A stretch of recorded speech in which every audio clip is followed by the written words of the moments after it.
देखने वाले हैं कि कल हमने जो कहानी बताई थी, शांतनु महाराज जो कि गंगा से आसक्त हो जाते हैं और गंगा से आसक्त होने के बाद उनसे विवाह भी करते हैं।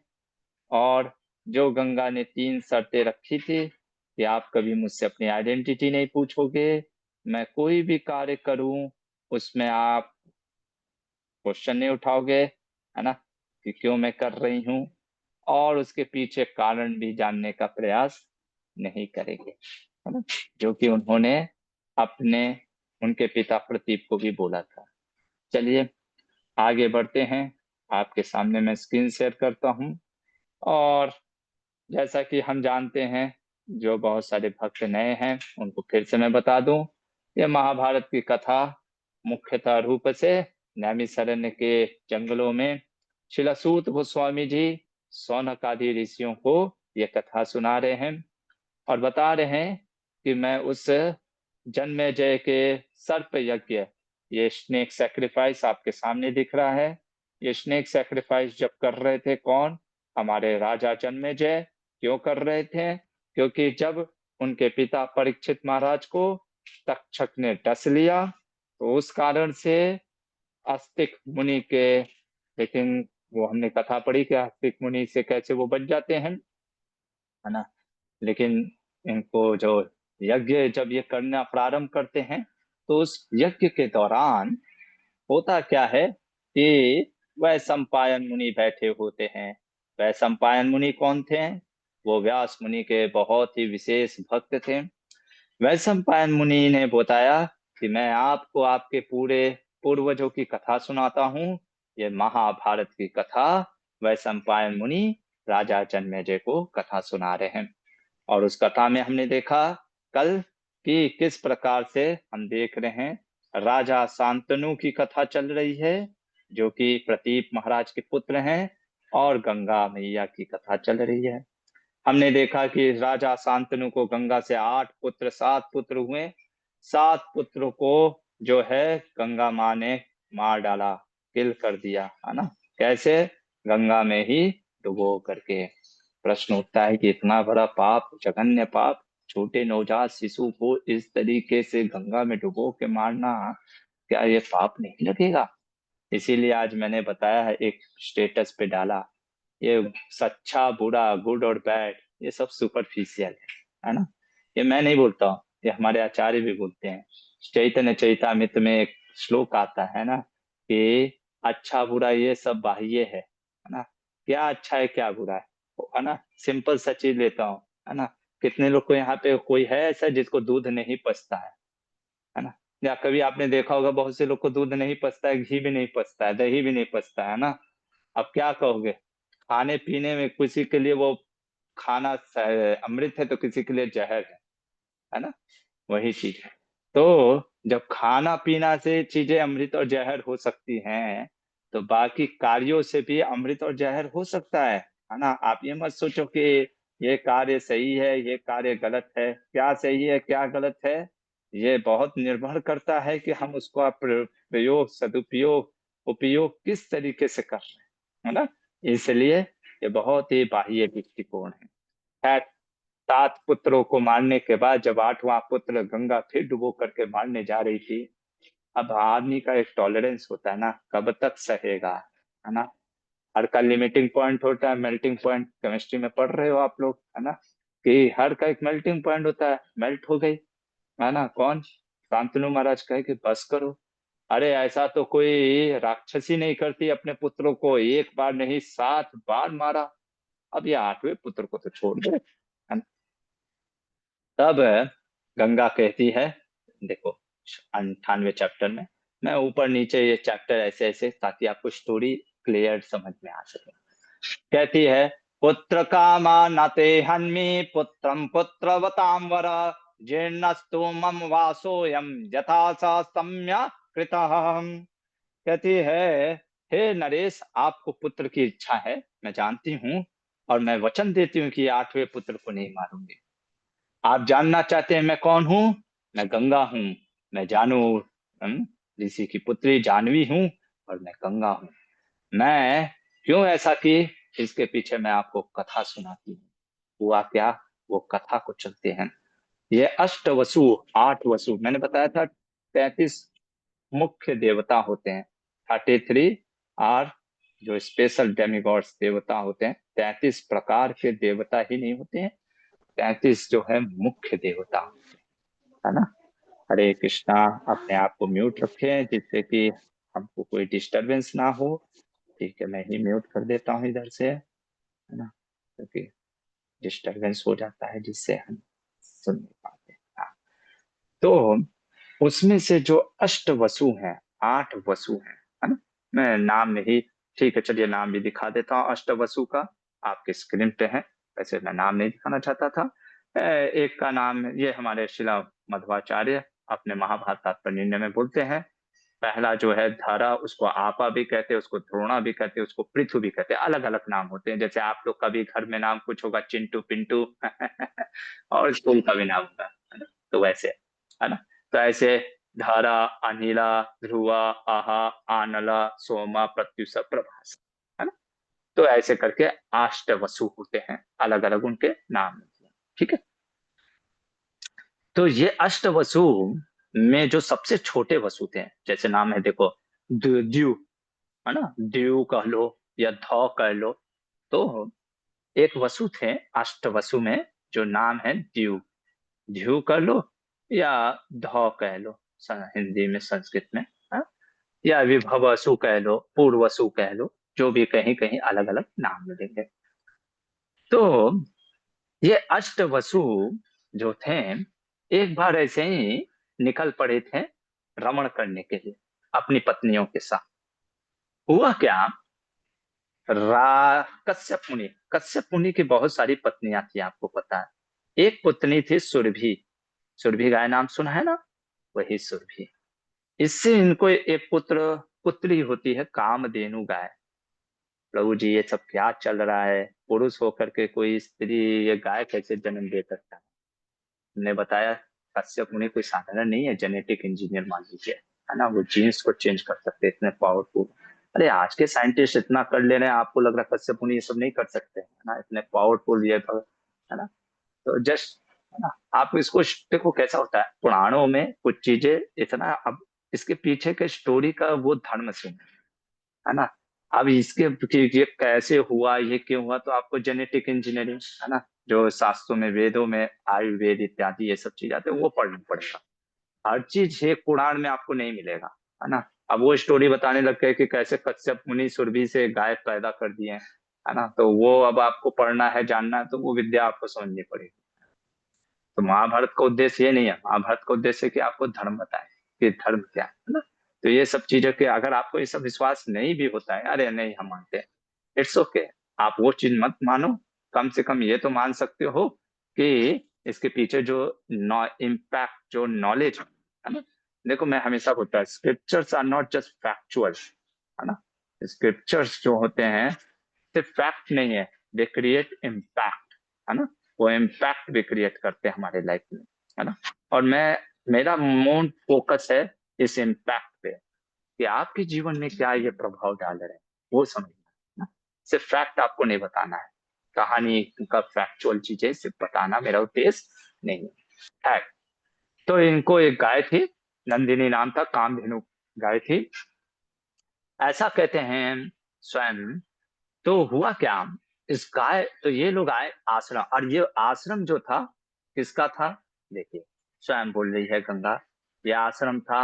हाँ देखो, आपवस्य महात्मा नाम तते सापादि निर्मुक्ता, वर्ष नंबर 23। आपव, आपव मतलब कौन हुआ प्रभु जी, नीलकंठ चतुर्वेदी कहते हैं आपवस्य वशिष्ठस्य, वशिष्ठ मुनि कौन थे, वशिष्ठ मुनि का आश्रम था।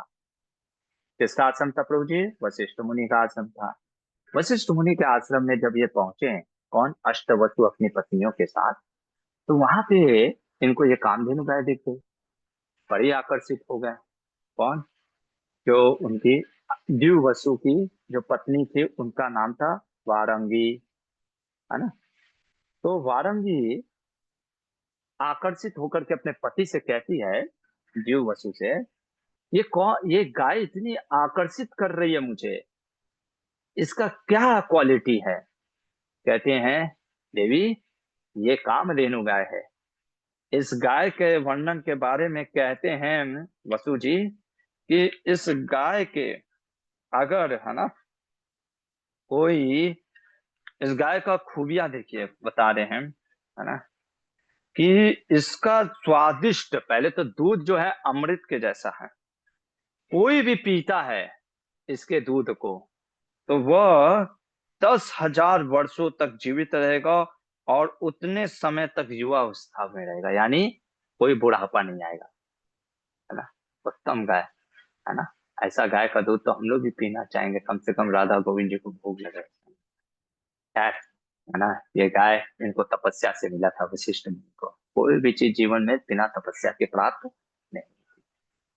तो जब वारंगी, ये स्त्री ने सोचा, अब इसकी एक सहेली थी, है ना, इस वारंगी की, इसकी सखी थी। इसकी सखी का नाम था, फ्रेंड का नाम था जीतवती। जीतवती करके थी। ये हमारे मध्वाचार्य जी बताते हैं कि ये जीतवती जो थी, कहीं तो बोलते हैं, है ना, उसको, हाँ, सुविंद, सुविंद करके देखो, निपस्य सुविंद नामनो दयिताश नामनी, सुविंद करके राजा की ये पत्नी थी, सुविंद करके राजा थे। तो ये वारांगी कहती है अपने पति से, वसु से, देवा वसु से, कि मेरी सखी है, मैं उससे बहुत प्रेम करती हूँ, है ना। मैं उसको आज तक कभी कुछ गिफ्ट नहीं की हूँ। मैं सोच रही हूँ ये गाय गिफ्ट कर देती हूँ। वो धरती लोक में रहती है और हमें तो नहीं चाहिए, क्योंकि वसु, देखो देवी देवता क्या होते हैं ना, वो बुढ़ापा नहीं आता है उनको, है ना। उनके नहीं होता अरे बाल, खैर हमारे तो बाल नहीं है, तो बाल अरे नहीं सफेद हो गए, ऐसा कुछ नहीं होता है ना। ऐसा नहीं कि झुर्रियां पड़ रही हैं चेहरे पे, ना? तो उसने कहा कि चलो, मैं क्या करती हूँ, जीतवती, है ना, के लिए ले लेती हूँ, आप इसको ले लीजिए। कहे, पर ये तो वशिष्ठ मुनि के स्पेशल उनके आश्रम है। कहे, नहीं नहीं नहीं, आप ले लीजिए। तो पत्नी के आग्रह कहने पे अष्टवसु ने मिल करके वो गाय वहां से ले लिया, और गाय लेकर के चल दिए वहां से। इधर वशिष्ठ मुनि वापस आए। आते हैं तो देखते हैं आश्रम में गाय ही नहीं है, कामधेनु गाय। अब वशिष्ठ मुनि तो कोई साधारण मुनि नहीं थे, बहुत ही तपस्वी थे। उन्होंने पता किया अपने दिव्य चक्षु से कि अष्टवसुओं ने ये अपराध किया। अब देखो, ये अष्टवसु भी कोई ऐसे गली के नक्के चुपके लोग नहीं है। अष्टवसु में एक वसु का नाम है अग्निदेव, भगवान अग्निदेव है ना। हम कभी कभी कहते हैं ना अग्नि नारायण, जो अग्नि में नारायण होते हैं, है ना। देखो, कुछ देवी देवताओं को तो हम देखते हैं हमेशा, जैसे एक देवता होते हैं सूर्य देव, एक देवता चंद्रदेव, है ना। मान लो सुबह आप नहीं उठे तो सूर्य देव का तो दर्शन नहीं कर पाए, रात को जल्दी सो गए तो चंद्रदेव का जल्दी दर्शन नहीं कर पाए, पर अग्नि देव का तो हमेशा ही दर्शन आप करोगे, क्योंकि खाना, अब हाँ वो ठीक है, बात है आजकल तो इलेक्ट्रिक पे हम खाना बनाते हैं, लेकिन उन सब के पीछे जो सोर्स है वो अग्निदेव। तो आपको लगता है वशिष्ठ मुनि, जैसे हम टीवी सीरियल में देखते हैं कि अग्निदेव ने जैसे कुछ किया देवी देवता, मैं श्राप देता हूँ, है ना। एक्चुअली स्पीकिंग, जैसे एक कॉमन सेंस आप सोचिए, आपको अगर देश के प्रधानमंत्री या सीएम पे केस डालना है, आप ऐसे ही डाल दोगे, हैं? वो बस केस एफआईआर डाल दिया और पकड़ के पीएम सीएम को पुलिस डाल देगी अंदर। Do you think like that? है ना। It's not possible. जब तक सुप्रीम कोर्ट का कुछ बहुत बड़ा वो स्टेटमेंट नहीं आता है ना, तब। उसी तरीके से मैं भी सोचता था, ऐसा कैसे हो सकता है, इतने बड़े देवता हैं, इनको वशिष्ठ मुनि श्राप दे देंगे, वो एक्सेप्ट हो जाएगा। इसलिए आचार्यों की कृपा चाहिए। हमारे आचार्य शिला मध्वाचार्य कहते हैं, देखिए वर्ष नंबर 24, महाभारत तात्पर्य निर्णय, देखिए आपके सामने लिखा है ना, कि वशिष्ठ संस्तथा कमोल कमलोद्भवा प्रभु, कमल से जो उत्पन्न हुए हैं, कौन हुए कमल से उत्पन्न, कोई बता सकता है? ब्रह्मा जी बहुत सुंदर, है ना। ब्रह्मा जी उत्पन्न हुए ना कमल से भगवान के, है ना। तो वो ब्रह्मा जी, अब ब्रह्मा जी तो हायर पोजीशन पे है कि नहीं, है ना। सारी देवी देवताओं से तो हाईएस्ट पोजीशन पे है ना। तो ब्रह्मा जी, क्योंकि वशिष्ठ मुनि इतने बड़े तपस्वी थे, ब्रह्मा जी जब उनके वो जब श्राप देते तो ब्रह्मा जी तथास्तु करते हैं, है ना। अपने तपस्या तपोबल से, तो प्रभु जी हम भी कहेंगे तो ब्रह्मा जी कर देंगे तपोबल, आपको इतना तपस्या होना चाहिए, है ना। कभी कभी अरे आपके लिए तो ब्रह्मा जी नहीं, डायरेक्ट गोविंद जी है ना। लेकिन इतना आपका भक्ति होना चाहिए, ये नहीं कि टाइम पास कर रहे हैं। इसीलिए कभी कभी भक्त अगर कुछ प्रार्थना करता है, इसीलिए हम भक्तों से प्रार्थना करवाते हैं ना। अगर भक्त प्रार्थना करता है तो क्या होता है कि कृष्णा की कृपा।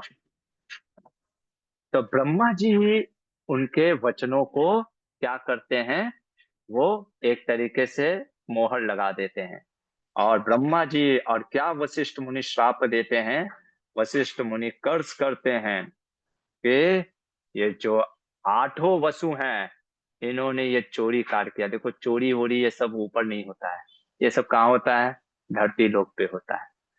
तो ये सारे के सारे अष्टवसु मनुष्य योनि में आ जाएं और यहाँ पे रहें, कहाँ, धरती लोक पे। और मैंने बताया देवी देवताओं को धरती लोक पे लाना, मनुष्य योनि में जन्म लेना, है ना। ये ऐसा हो गया जैसे कि मान लो किसी व्यक्ति को क्या करना, कोई बहुत बड़ा बिलियनियर को जाकर के झोपड़पट्टी में डाल देना, वैसा उनके लिए है। बहुत कठिन है, क्या है, हम वो भोग किए नहीं है तो हमको पता नहीं।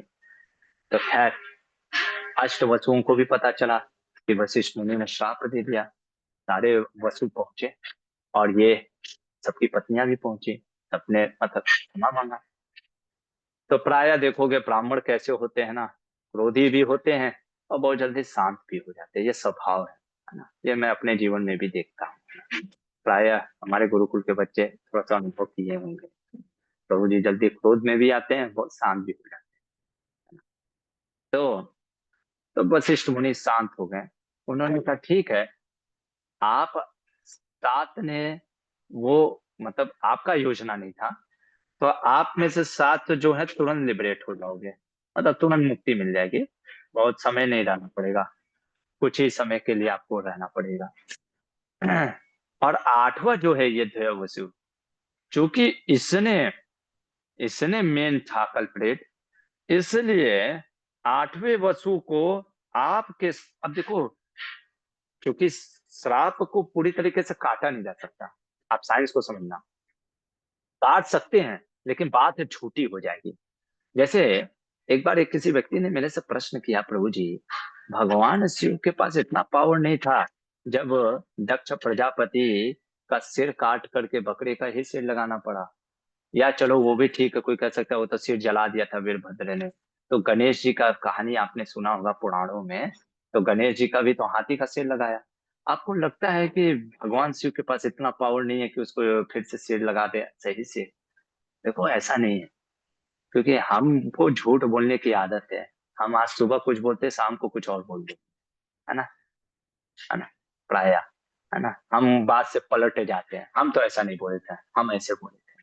तो हमारी बात का इतना दम नहीं है। देवी देवता ऐसे नहीं है, अगर उन्होंने कुछ बोला है ना, और खास करके भगवान, है ना, तो भगवान कभी बात को, अपने वचन को पलटते नहीं है। नहीं तो वो क्या हो जाता है ना, एक समाज में, अरे ये तो वो वही बात हो गई, भगवान ने भी बोला बदल गए, है ना। तो इसलिए वो लोग कर सकते हैं, वही चीज मैंने बोला, पावर के साथ साथ रिस्पॉन्सिबिलिटी भी आता है। आप जितने उच्च कुल मतलब ऊंचे पोस्ट पे जाओगे, जितना ऊपर लोकों में जाओगे, देवलोक में जैसे स्वर्ग लोक, जनलोक, ऐसे ऐसे, इतना आपका रिस्पॉन्सिबिलिटी बढ़ता चला जाता है, आप धर्मा के बहुत वो हो जाते हैं। तो ये अष्ट वसुओं में जो सात वसु का जो उम्र था, जितना वो जीने वाले थे इस धरती लोक में, वो आठवां वसु जो है द्यू को जीना पड़ेगा। आप समझ में आया? मैं कहता था भीष्म देव 400 वर्षों तक तो पढ़ाई ही की है, अभी हम देखेंगे, है ना, 50 साल तक ये पढ़ाई की, 50 साल तक ये सब देखेंगे। एक तो उम्र।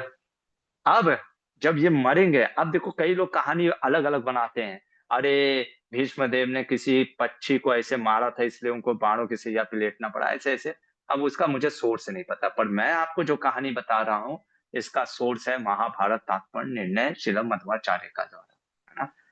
मध्वाचार्य जी कहते हैं महाभारत तात्पर्य निर्णय से, मैं आपको एक एक श्लोक अब नहीं दिखा रहा हूँ, समय कम है ना, बस आप सुनते रहो, अगर आपको श्लोक चाहिए तो मैं श्लोक दे दूंगा।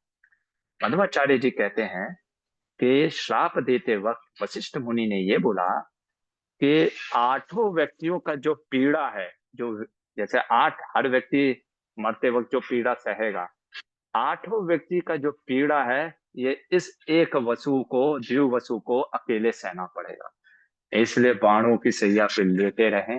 कितने दिन तक? लगभग 56 दिन तक, है ना। ये भी एक कारण है। खैर, ये तो हुआ, लेकिन प्रभु जी वो माता का क्या हुआ? वारंगी इंस्टिगेट तो उसी ने किया था, उकसाया तो उसी ने था, उसको क्या हुआ? देखो, कर्मा कैसे लौट करके आता है ना।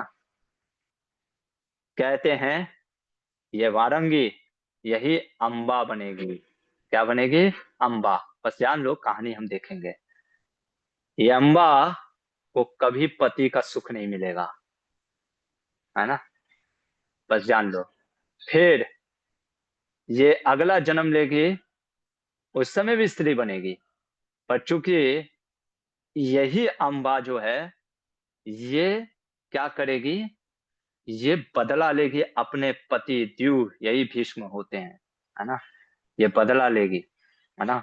तो उस समय ये अगले 2 जन्म के बाद शिखंडी बनेगी, है ना, और यही इसके मृत्यु का कारण होगा। और ये द्यू को भी, चूंकि इसने अपने पत्नी के आवेश में आकर के ये इतना बड़ा अपराध किया, इसको भी पत्नी का सुख नहीं मिलेगा, इसलिए भीष्म देव का एक कारण है ब्रह्मचारी बनने का। और दैट डजंट मीन्स कि जो भी ब्रह्मचारी बनते हैं में उनके पीछे श्राप ही कारण है, दैट डजंट मीन्स, है ना। बट यहाँ पे जो कथा मैं बता रहा हूँ, तो आपको कथा समझ में आई कि इनको देखो कर्मा कैसे लौट के आता, मैं वो बता रहा हूँ, है ना। तुमने अपनी पत्नी के आसक्त में आकर के पाप किया, अब तुमको पत्नी का सुख ही नहीं मिलेगा, जाओ, है ना, है ना? ये चीज है। महाभारत के पर्सपेक्टिव से बता रहा हूँ चीजें, भागवत के पर्सपेक्टिव से मत देखिएगा।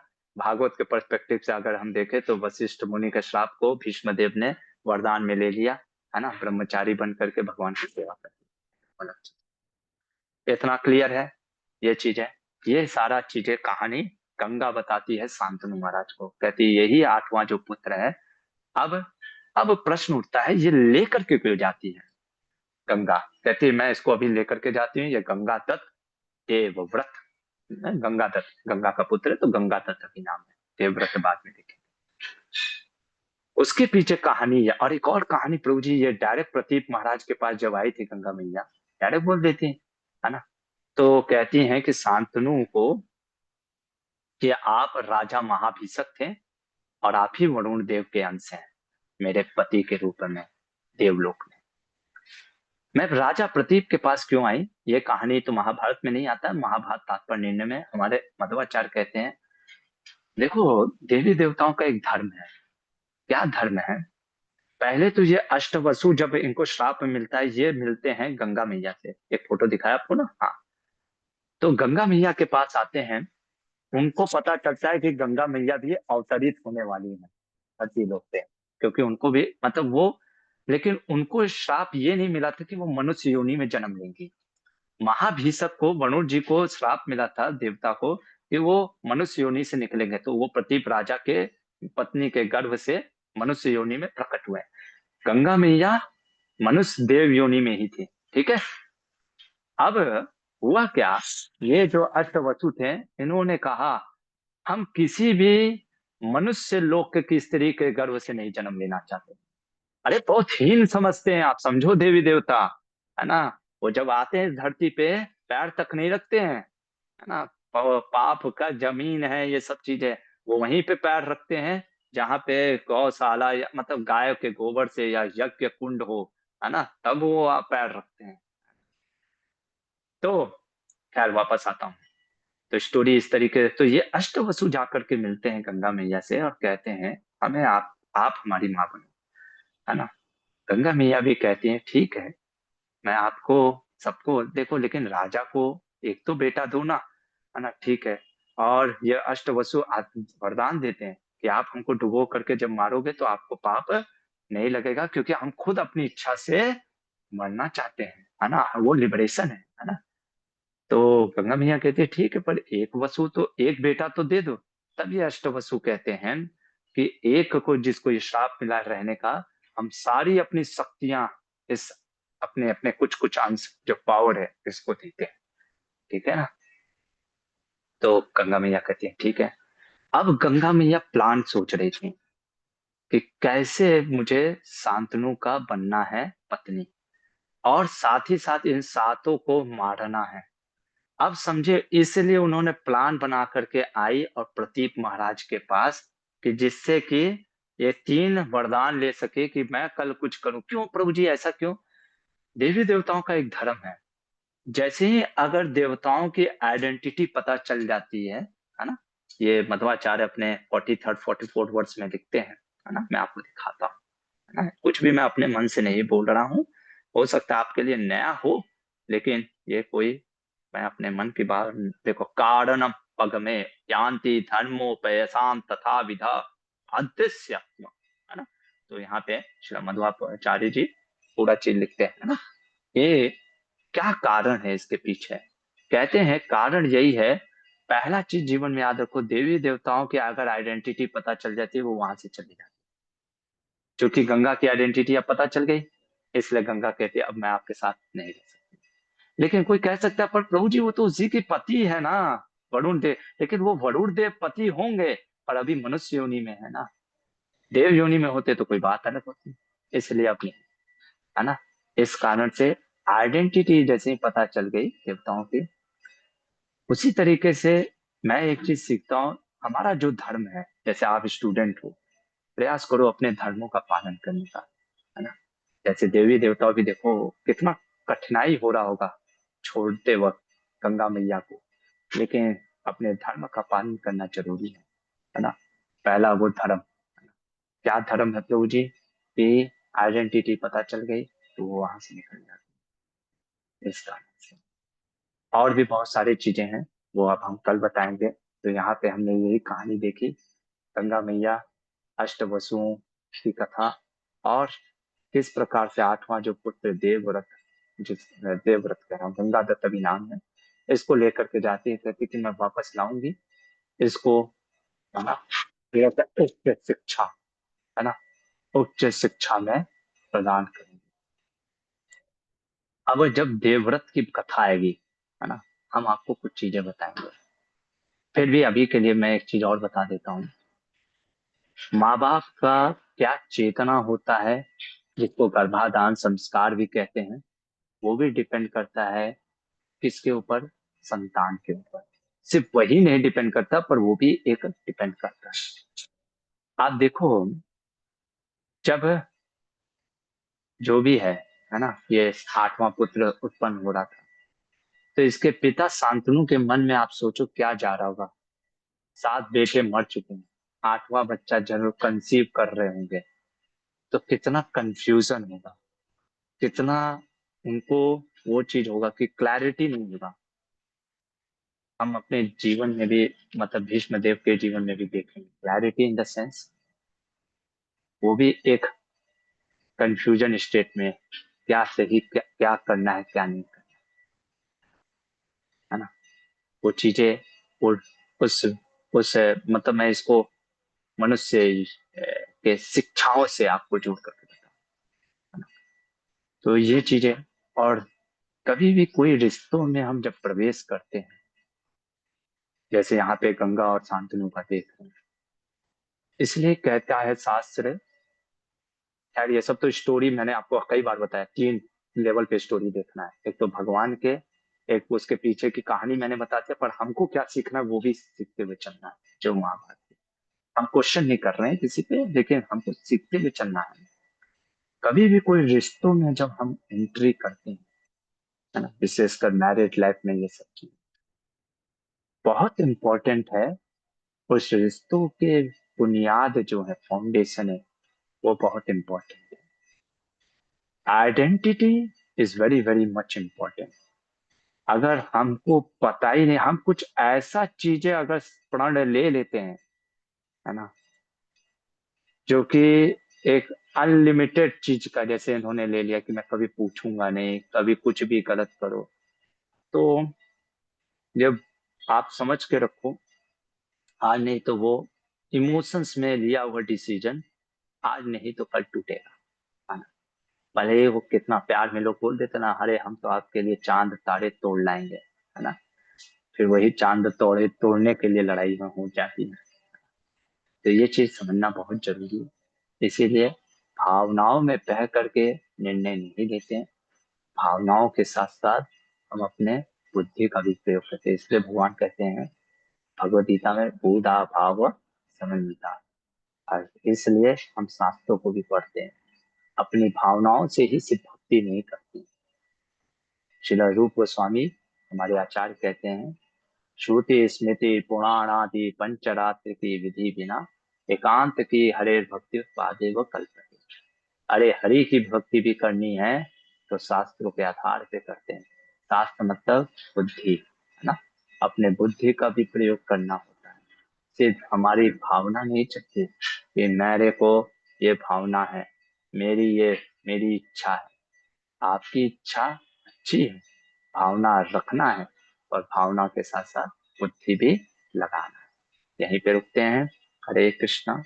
यदि किसी का प्रश्न है तो ठीक, नहीं तो फिर कल आगे देखते हैं अब क्या होता है भीष्म देव की कथा में।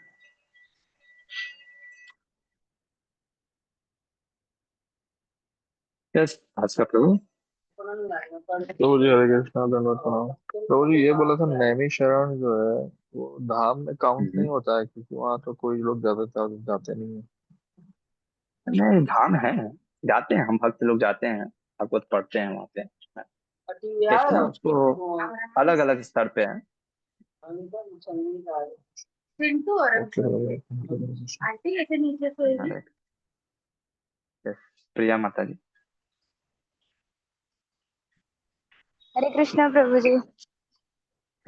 हरे कृष्ण। प्रभु जी मतलब ऐसा मैंने देखा है बहुत सारे लाइफ लोगों के, अब मुझे बोलते भी हैं कि ना जब हम डिवोटी नहीं थे हमारे लाइफ में सफरिंग कम थी, और जब डिवोटी बन गए तो ज्यादा सफरिंग आ रही हम्म है।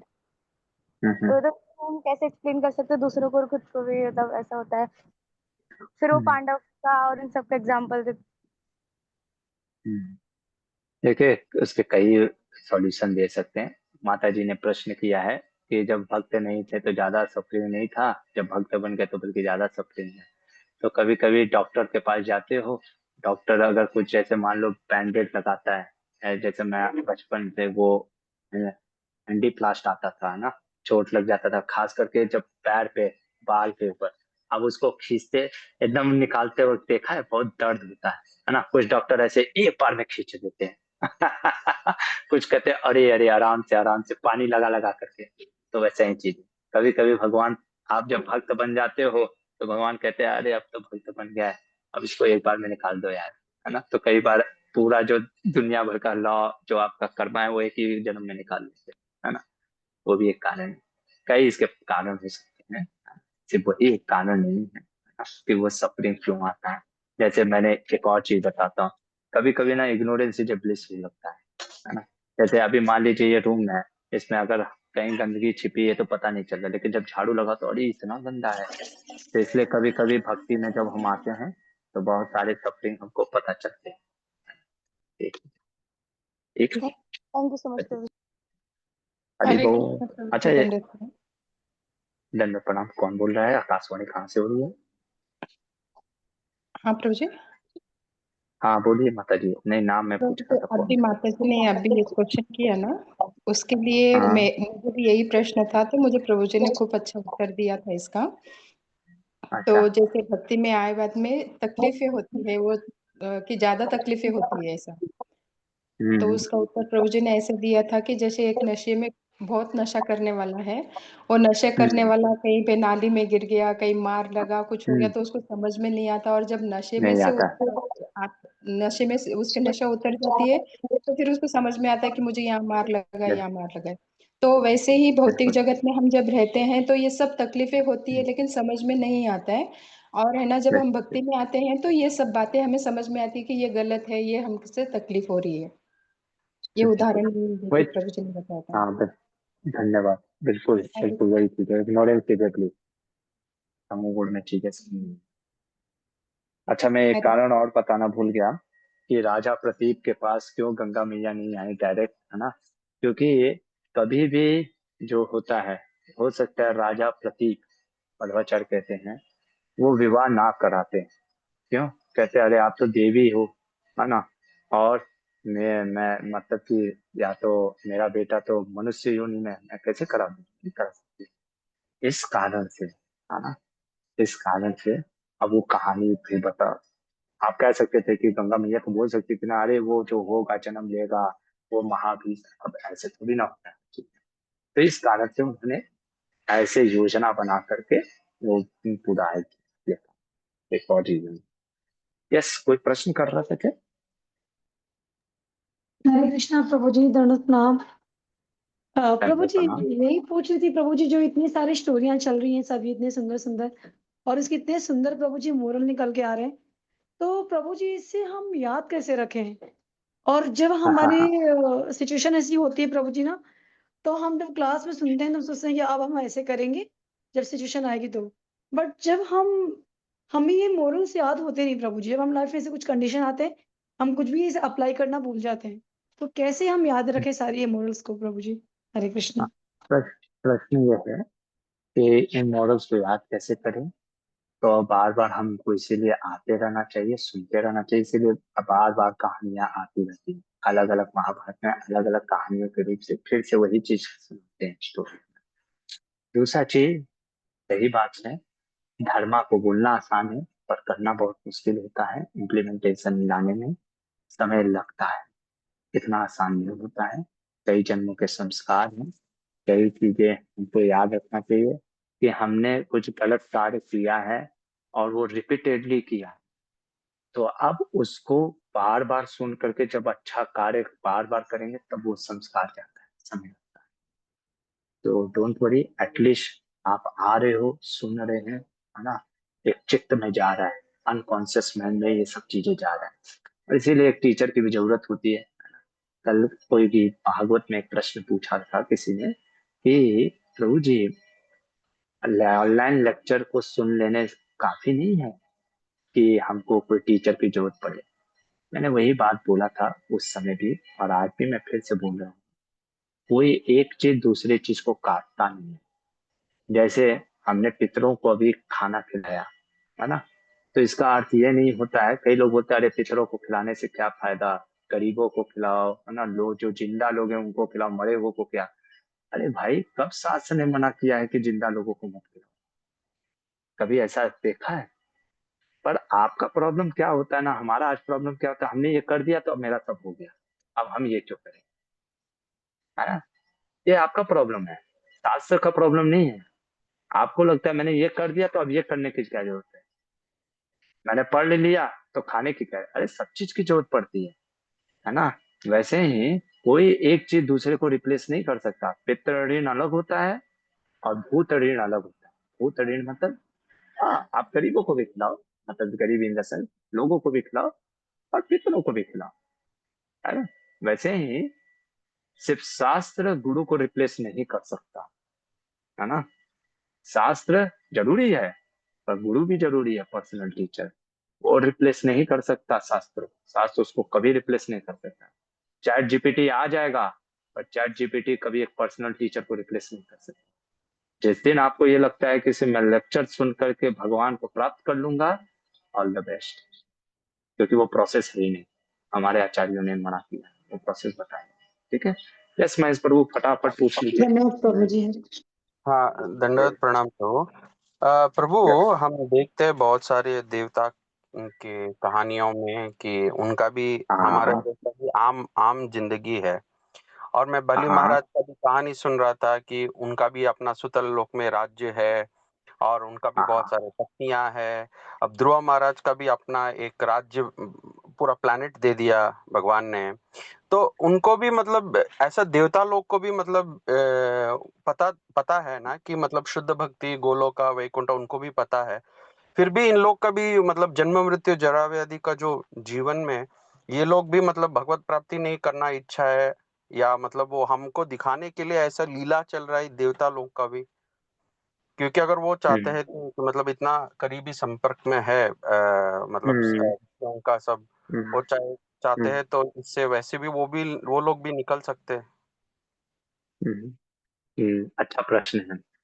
तो देखिए, जो टॉप के पोजीशन पे हैं, है ना, ये वेदांत सूत्र में प्रश्न से इसको भगवान व्यास मुनि ने बताया है, और बलदेव विद्याभूषण बताते हैं। जो टॉप पोजीशन पे, जैसे ये अष्टवसु जो 33 मुख्य देवता हैं, ये तो भगवान के भक्ति होते हैं ऑलमोस्ट, है ना, और ये अपनी सेवा कर रहे हैं। वो तो जाएंगे भगवत धाम, जो भी है ऑलमोस्ट।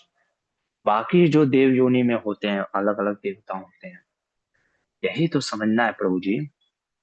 एक तो वो लीला पर्सपेक्टिव से वो लोग उधर कर रहे हैं, पर बाकी जो देवता है, इतना सुख आप खुद ही सोचो। मैं तो ये जीवन में देखा या अनुभव किया है।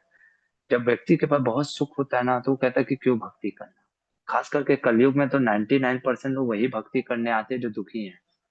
जीवन में जब सुख रहता है ना, तो किसी को भगवान की पूजा, आप खुद ही अरे आप वो छोड़ो, हम मान लो हम भक्ति कर रहे हैं, हमारा दिन सब अच्छा चल रहा है, तो इतना हेल्पलेस होकर के हम कृष्णा का आश्रय लेते ही नहीं है। हम कहते हैं ओके राधा गोविंद जी प्रणाम, है ना। जिंदगी में जब सब ठीक चलता है टकाटक, तो हम भी कहते हैं बस गोविंद जी आप भी खुश रहो, हम भी खुश हैं। नहीं होता है प्रभु जी, है ना। और ये देवलोक का है सुख है, इसका सुख का वर्णन अगर आपको जानना है, अभ्यास में कई जगह पे आया है। ऐसा सुख है, अरे कुछ भी दुख नहीं है, आनंद है, आनंद, है ना। हाँ, ये भक्ति से अगर कंपेयर करेंगे तो कुछ नहीं है, पर इस धरती लोक से कंपेयर करेंगे तो कुछ भी नहीं है, कुछ भी नहीं है यहाँ का आनंद। यहाँ का जो टॉप मोस्ट आनंद भी आपको मिल जाएगा ना, वो वहाँ का एक रस्सी भर का आनंद नहीं है स्वर्ग लोक के बराबर। इसीलिए देवे ये सब धार्मिक शास्त्रों में स्वर्ग लोक जाना है ना, ये चीज है।